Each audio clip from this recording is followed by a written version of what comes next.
Hi, I'm Jack Canfield, co-author of The Success Principles, How to Get From Where You Are to Where You Want to Be. And I'm here with Right Selection, the speakers group, and I want to share with you a 1-minute tip. What I'd like you to do is set yourself a breakthrough goal.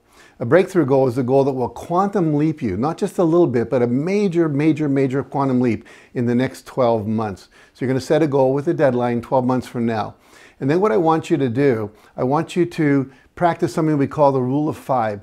So every day, I want you to write down 5 action steps that you're going to do that day in order to get you from where you are to the achievement of that goal.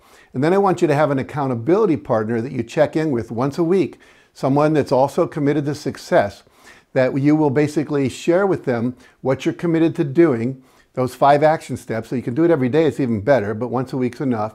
And then, did you achieve those or not? And if not, what support do you need? So you have someone holding you accountable. You got 5 action steps a day, which is going to get you to over 1,500 action steps in the year toward the achievement of that breakthrough goal that will quantum leap you or your organization to a next level. So make sure you have a breakthrough goal, rule of 5, and an accountability partner, and that will basically change your life if you do that. Take care.